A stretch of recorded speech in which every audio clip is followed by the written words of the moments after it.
Hi there. Welcome to the basement. Uh, Today I'm going to be preaching from Psalm 50. So I'm going to read it here. The Mighty One, God the Lord, speaks and summons the earth from the rising of the sun to its setting. Out of Zion, the perfection of beauty, God shines forth. Our God comes. He does not keep silence. Before him is a devouring fire, around him a mighty tempest. He calls to the heavens above, and to the earth that he may judge his people. Gather me to my faithful ones, who made a covenant with me by sacrifice. The heavens declare his righteousness, for God himself is judge. Hear, O my people, and I will speak. O Israel, I will testify against you. I am God, your God. Not for your sacrifices do I rebuke you. Your burnt sacrifices are continually before me. I will not accept a bull from your house or goats from your folds. For every beast of the forest is mine, the cattle on 1,000 hills. I know all the birds of the hills, and all that moves in the field is mine. If I were hungry, I would not tell you, for the world and its fullness are mine. Do I eat the flesh of bulls or drink the blood of goats? Offer to God a sacrifice of thanksgiving, and perform your vows to the Most High. And call upon me in the day of trouble. I will deliver you, and you shall glorify me. But to the wicked God says, what right have you to recite my statutes, or take my covenant on your lips? For you hate discipline, and you cast my words behind you. If you see a thief, you're pleased with him, and you keep company with adulterers. You give your mouth free rein for evil, and your tongue frames deceit. You sit and speak against your brother. You slander your own mother's son. These things you have done, and I have been silent. You thought that I was one like yourself, but now I rebuke you and lay the charge before you. Mark this, then, you who forget God, lest I tear you apart, and there be none to deliver. The one who offers thanksgiving as his sacrifice glorifies me. To one who orders his way rightly, I will show the salvation of God. Let's pray. God, we thank you for your word and your truth. And we just ask right now that you would allow it by your Spirit to just search us, reveal our own hearts to us, and bring your correction, bring your love, and bring your truth. We just ask this in your name. Amen. Now, I'm sure most of you have probably heard the story of the blind men and the elephant. Do a quick recap. There's about 6 blind men, and they're all brought up to an elephant. They each put their hand on a different part of the elephant and are told to describe it. So, you have one man who grabs the ear and he feels it. It's thin and, it's got some movement to it. So he says it's like a fan. Another grabs the leg, a tree trunk. Another's placed at the body. He feels it, and it's like a wall or a boulder. Another at the tail says it feels like a rope. Again, another at the front of the elephant, at the at the trunk. He says, oh, it's like a hose. And then the last at the tusk says it's like a spear. As the story is normally told to promote an idea of universalism, how none of us really have an idea about God. We're all just grasping around, but they stop the story there. And I think it's interesting if we take it a little further. Let's follow through. So, for the blind man at the leg and the body, they don't really have a whole lot of purpose for a tree trunk or a giant rock wall or a boulder. And so they walk away apathetic. Doesn't provide any utility for them, so they just excuse themselves. The man at the back, he has the tail. It's a rope. So, he tries to pull it, maybe climb it. He ends up getting kicked by the elephant. So he sees this thing as tricked him, or it's cruel. The other man at the front, at the trunk, he gets water from it every now and then. And sometimes it sprays him, and it's playful. And so he sees it as providing and good humored. The other man at the tusk, he feels this thing like a spear, and so he backs away, fearful of it. He can't defend himself, and seems mightier than he is. The other man at the ear, he grabs it on hot days, and he tries to cool himself off with this fan. One day the elephant just gets annoyed of him always grabbing and shaking his ear, so gives him a quick thrust of the head and sends the guy flying. They all have a different experience of this elephant, and it generates in them a different idea of what it is, and the way they interact with it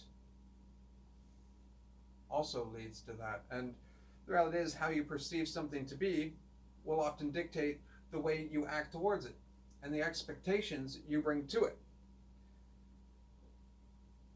We have a range of expectations from these men. Some are expecting to get hurt, others are expecting to get water, and some are just expecting nothing, and so they all respond accordingly. A.W. Tozer once said, "What comes into our minds when we think of God is the most important thing about us." This idea is at the very heart of this psalm. Now, this psalm is unique in that it is almost entirely a prophetic proclamation. So, one that is not going to God, but coming from God. And unlike most psalms, which we can take upon our lips and kind of pray back to God, this one encourages reflection more, that we would sit back and hear God's words and see how they apply to our life. So we see at the beginning of this psalm, we're given this grand entrance. There are 3 different names for God used in the first line, and I'm thinking we all know at least one person who normally is the way they start their prayers as well. They have to go through their long list of names for God before they kind of get into it, and that's kind of what we have here. So the names go from general, they go from the lowercase g, so just the idea of God, all the way to the very particular Yahweh, and also a descriptive, mighty, the Almighty. What we're given here is it's an introduction. If you can picture the prophet stand, and as he's getting the people's attention, he's an ancient hype man. You can picture a boxing match and the announcer proclaiming the exploits of the great boxer about to enter the ring. This first section is that. It tells us who this God is, and in doing so lays out for the reasons why we should be paying attention, why this crowd about to hear this, why they should give their ear. Much like the boxing announcer, he's hyping up the contestant. The reasons why the crowd should cheer and the other boxer should fear. When you have a moment, it's kind of fun to do. You should read that first 6 verses in that announcer voice and just hear it, the build up, how he is speaking of God. The God who summons the earth, and later he does the same to the heavens. This God does not just call on humans. That is not his only domain. It places him within Zion, the perfection of beauty. But even against that beauty's backdrop, this God shines forth, where all others would be eclipsed by that beauty.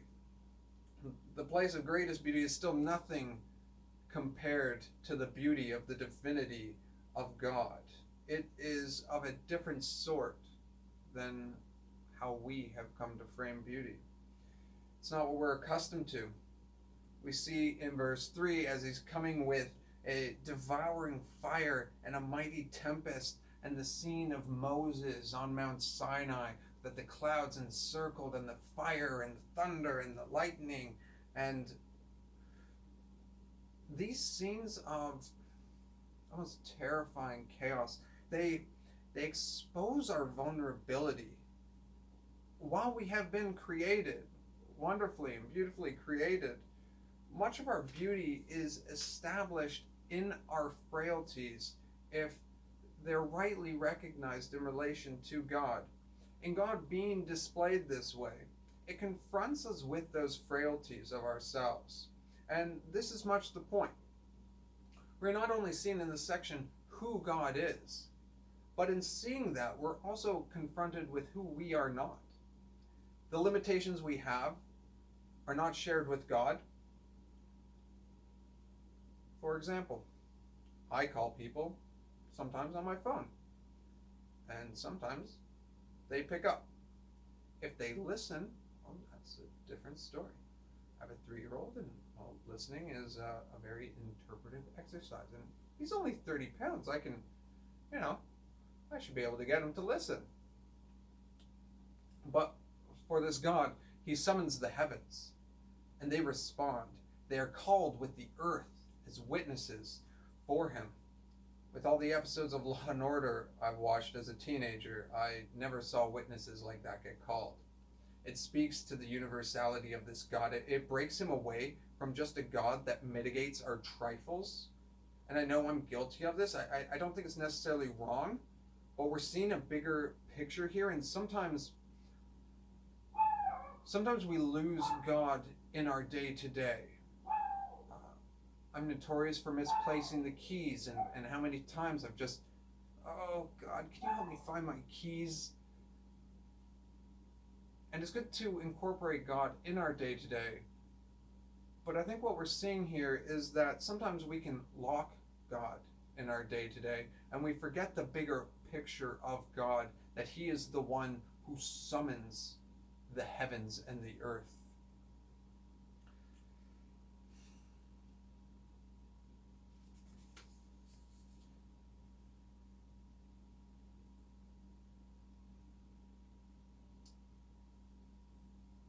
This is indeed what God is about to address, the way that we can lock him into our day-to-day.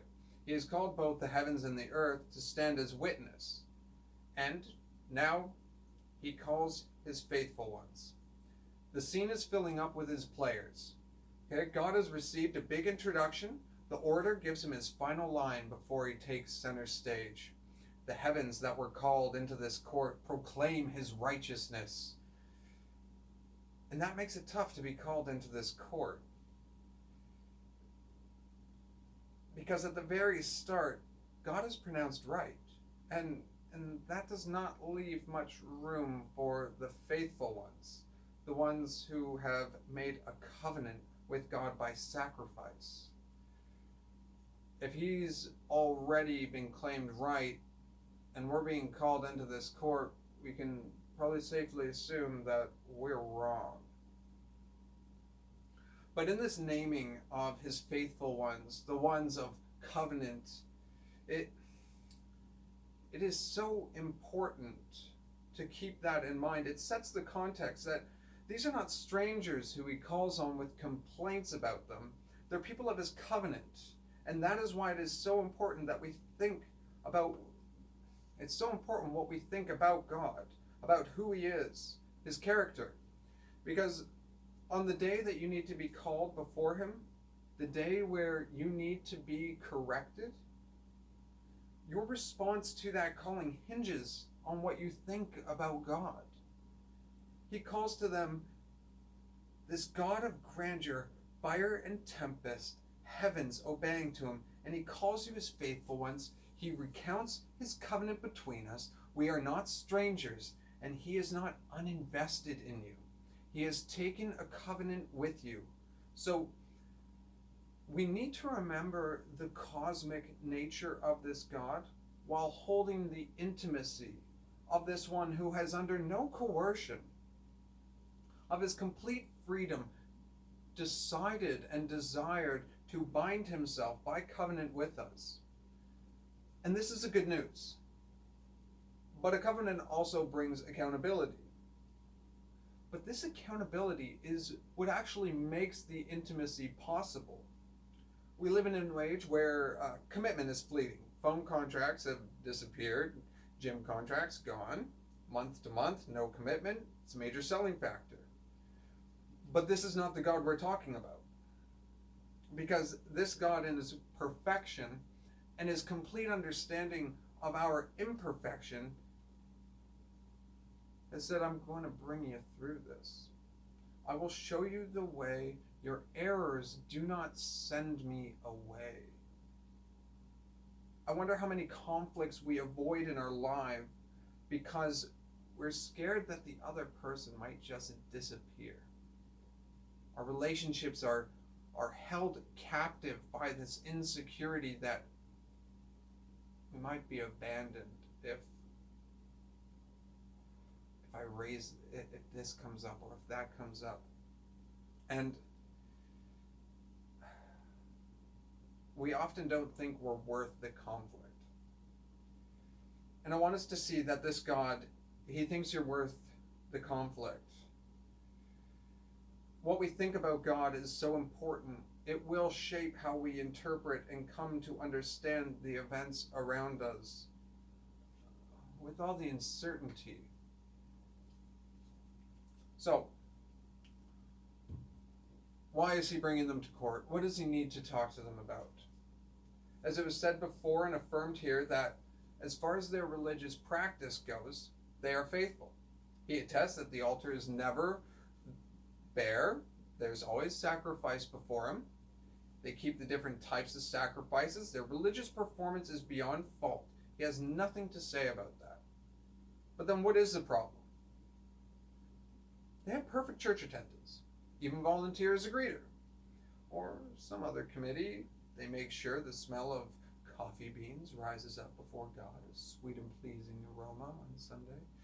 The sandwiches have been cut properly and laid out on the table for after-service chit-chat. Newcomers have been welcomed, the peace has been passed, and pleasant smiles exchanged. The Eucharist honored and done properly, songs sung heartily.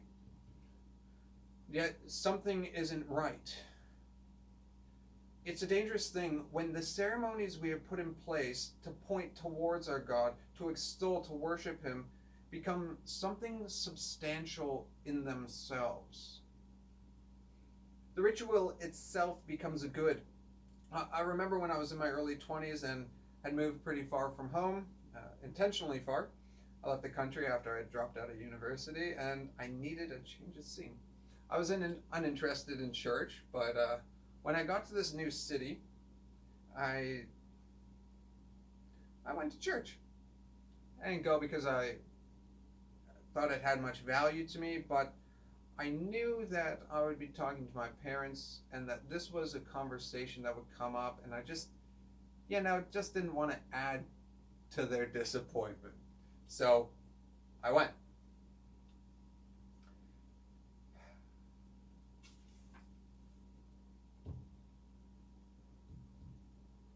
Expectations from family, from society, friends, and even the culture of the church itself. These things can take what was beautiful, something that was true, expression of love of God, and they can turn it into an obligation. When we do things that we don't want and don't necessarily feel a value in, we begin to think that we are owed something in return. We begin to mark up points on our tally board, and it normally takes on this kind of inverse relationship. So the less you want to do something, and yet you still do it, the bigger the mark you give yourself for it. You make that little one tick, you start to do block letters, one, and you're coloring it in. There you go, and that's just one. And you begin to see these ticks over and over again. You think you've earned something, and especially in religious practice, it can really begin to skew the way that you think about God. I'm not saying you have to always agree with what you're doing, but if you continue just doing it and doing it and doing it, you might want to start to raise some questions about either why you don't like it, what it is that you're doing, and maybe start to probe a little and investigate. Because you can begin to see him as a tyrant exacting tax from you and seeing little in services returned. This is what's happening with the people in this psalm. They're giving all these sacrifices, and it seems that they begin to adopt pagan ideas of God. They are preparing his meal, or, and he's very big and he gets very hungry, so you need to constantly be running the barbecue for him, another bull on the grill, get some goat on there as well. He always seems to be in a good mood after some mutton. So they begin to see themselves as doing something for God that would evoke a response from him, rather than the sacrifice being an acknowledgement of all he has already done for them.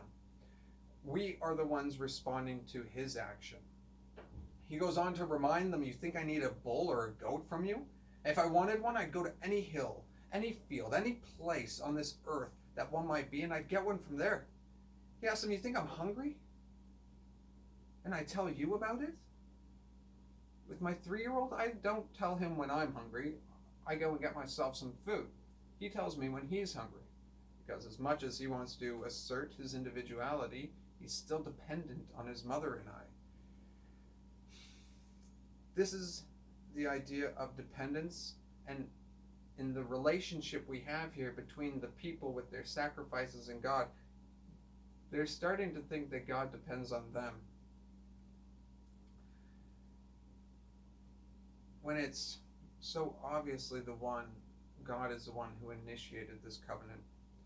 So when the order gets messed up and we lose sight of the one in response, it's always us, to the goodness of God, we actually remove all possibility of gratitude, of thanksgiving. It literally becomes impossible within that framework to be thankful. Entitlement is the death of gratitude. Wrong expectation will confuse and frustrate all our efforts, as it will never accomplish what we thought it would. We begin to look at our day of trouble as something we don't deserve, and we see it as an affront from God, because the good days have become the expectation, and our acts of worship have become the guarantee that they continue. In other words, our worship becomes contingent on our situation. The day of trouble comes, and instead of calling out to God for deliverance from this evil, we become bitter at him for not keeping his end of the bargain.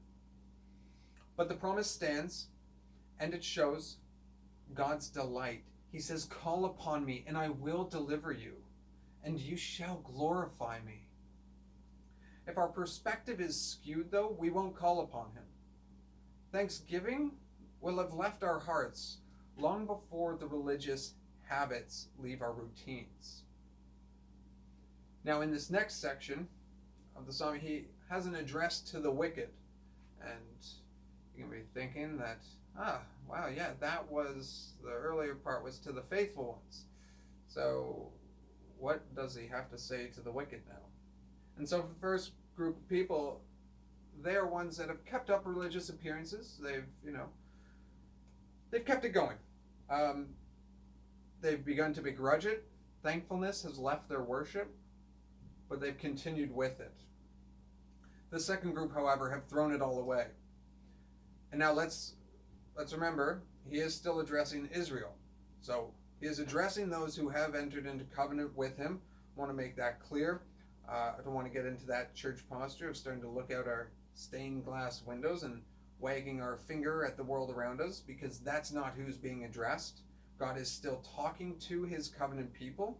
With this particular group, the very fact that they still have this religious language on their lips is inciting anger in God. It's the type of response that if a pedophile talked about their child or their niece or nephew, just the very fact that their names are on that person's lips, and that's it. God can't even handle the fact that his covenant, his words, his statutes are on their lips. It's an offense, without them even saying anything offensive about it. So why such a visceral response? And it's because God's words are sacred. We can often downplay the words of God, but taking the Lord's name in vain, it means a whole lot more than just saying OMG. And while I don't recommend that, it means more to attach an emptiness to him, to his words. And this is what the people have done. They speak God's words as words without any consequence in their life. It has become nothing more to them than the early bird gets the worm. Yeah, but the second mouse gets the cheese. And it's empty. It's vain. And so they take it upon their lips with a coarseness. It doesn't mean anything, so they just throw it around. And they have done just this. It says they hate his discipline and cast his words behind him. The very thing God spoke about and expressed his hatred of, such as theft and adultery, this group has taken upon himself to pardon these things, to excuse them and allow them. They become a law unto themselves. It doesn't say that they've engaged in those activities, but they keep company with those who do. And just in that, in this time of quarantine, I want to challenge with who you are keeping company with. What people compose your Netflix lineup or your internet history? Are you keeping company with the things God hates? What God expresses vehemence against? Have you adopted as your entertainment? The lives of people, even fictitious, that glamorize the thing that grieves God's heart, indeed the very thing he has come to bring freedom from. Does that entertain us? Has his words become flippant to us? He goes on to talk about the words people speak and uses this great turn of phrase, their tongues frame deceit, or their tongues join deceit. And so it's this idea that these people don't just tell a lie, they construct a lie. They fashion it, they take effort, and they're good at it. They know how to tie up the loose ends. Goes on to say they've lost honor to their parents. They lie about their siblings, and the way it's framed is they've lost all respect. And I know siblings don't always get along, and it's complicated, but it's saying here they're speaking evil of their own flesh and blood. And if not for the sake that it is their own flesh and blood, then at least for the sake that it's their mother's child. So the idea of at least show the respect to your mother, not to speak that way about her children. And it's just this, it points to this disregard that the people have developed to love one another. They've continued on in a culturally religious environment, but it's been reduced to superstition, something that just gets in their way of getting the things they really want. It's an obstacle that they work on getting around. And if they can use it to their advantage, they will spin it that way. They take the Lord's name in vain. Let's not fall into that trap, though, of thinking these people are so wicked that we're not like that. Instead, let's take this time that we have and search out ways within ourselves that we are like that. Because remember who our God is. There's something freeing that, based on who our God is, we are actually able to look at these things within ourselves. We're actually able to confront the evil because we're not just left to ourselves. We actually have a merciful, good God that we can bring these things to, and that is so important. What we think about God shapes the way we confront ourselves. You may not have adopted all these things in your life, but there may be little things about it that ring true. Little habits, word tricks that you play, entertainment, that have gotten into your life, and they don't seem like a big deal. But don't mistake the quiet for peace. Thinking, well, God hasn't said anything to me about it, so it must not really bother him. I haven't felt that conviction, so, I'm going to just let it go. God's silence is patience, not acceptance. Don't exhaust his patience.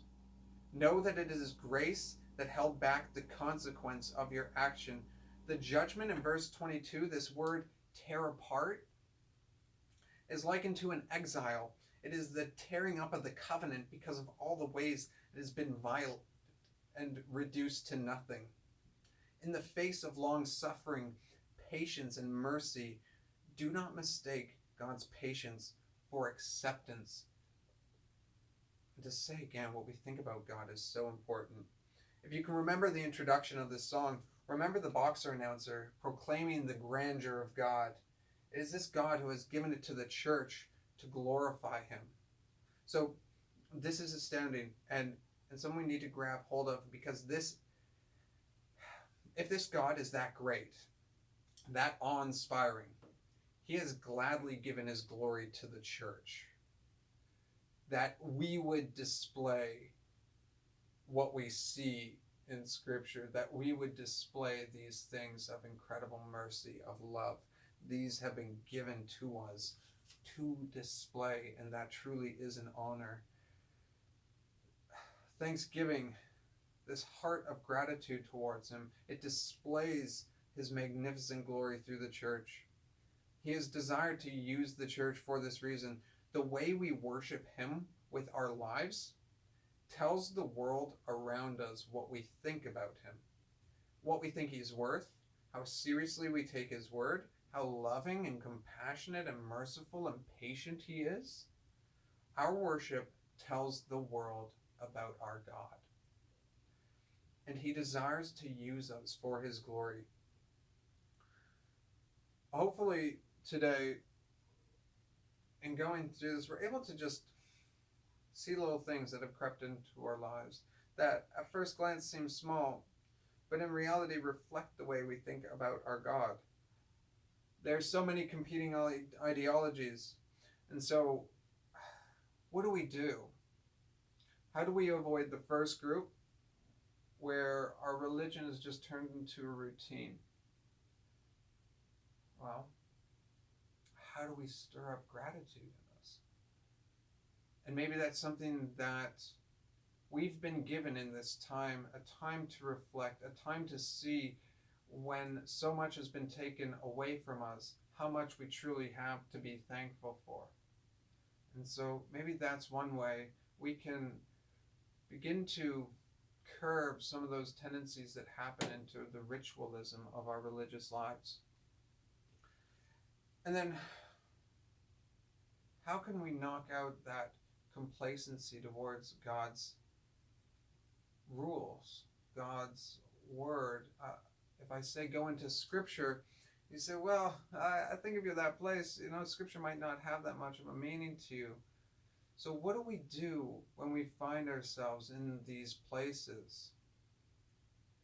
Remember, what we think about God is so important. If you are in one of those places, then the things that you are probably trying to achieve, you're probably trying to achieve just some sort of peace in your life, some type of, these things that you want. Begin to realize that God has already given you those things. We need to encourage one another to really get the Bible in front of our eyes. We need to get into this thing and really see who it is this God is, both the cosmic and the personal, the patient and the just, the one who is determined within himself to bind in covenant with us and to bring this work of salvation to completion in our lives. Let's always be correcting and aligning the way we think about God with the Scripture, because it's truly a beautiful thing to be found in the hands of this merciful judge. It's much more frightful to be left in our own hands. As we have this time separated from our congregations, let's set our eyes towards the day where we will be back together, worshiping together. And let's set our hearts on filling that worship with thankfulness and making, as the Psalms say, thanksgiving our sacrifice to God. Thank you very much. Be blessed.